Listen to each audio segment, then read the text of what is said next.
Middlesex dented Surrey's hopes of reaching the knockout stages of the Friends Provident T20, but increased their own chances of reaching the quarters by cruising to a 7-wicket win in the floodlit London derby at the Oval.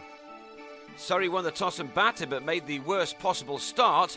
Mark Ramprakash for once failed against his former county, run out for a duck, and then Jason Roy went to a catch at the wicket, went down the pitch and attempting a slog off Tim Murtagh. That put Surrey on 6 for 2, and they never really recovered. They mustered only 27 runs from their 6 power play overs, with just one maximum for Rory Hamilton-Brown, who batted so well in the reverse fixture at Lord's last month. He then became Surrey's second run-out victim when he chanced a second run to Gareth Berg at deep mid-wicket. Berg had also run out Ramprakash. Andrew Simons tried to up the tempo, which was thus far not the usual frantic T20 pace. But Tom Smith then took the first of his 3 for 16 return when Stuart Walters, moving back to clip a turning delivery through mid-wicket, trod on his off-stump and dislodged the bail to be out-hit wicket. Surrey struggled to only 42 for 4 at the midpoint of the innings, but Simons then cracked this 6 as Neil Dexter's first over of the night cost 16 runs.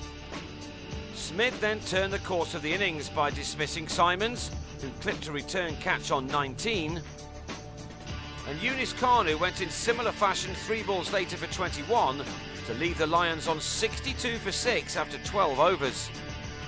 It was left to Gary Wilson to bludgeon some late boundaries in his unbeaten 36, including one maximum, one of only 3 hit all innings. Matthew Spreagle also contributed 16 without a boundary before holing out to long on, aiming for one. And Chris Schofield skied to deep mid-wicket in the last over, as Surrey could only muster a runner ball 120 for 8 from their allotted overs. Chasing Surrey's disappointing score in front of a 16,000 crowd, the Panthers opened up for the first time with skipper Dexter. But they had to recover from the early loss of Australian left-hander David Warner, who was caught behind off Andre Nell after scoring only 1.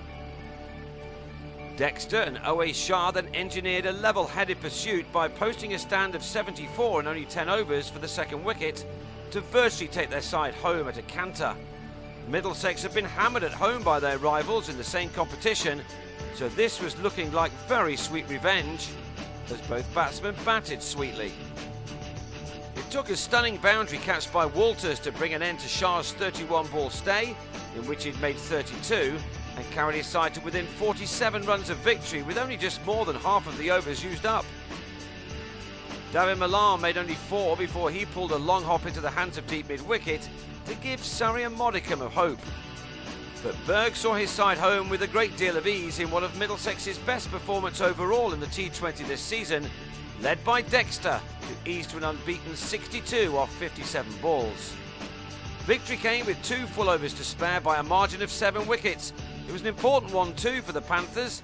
They are now on the same 12 points as Surrey with a game in hand and have an identical record to Hampshire, who hold on to the final quarter-final spot. 3 wins from the last 4 games will be enough to take the Panthers through to the knockout stages.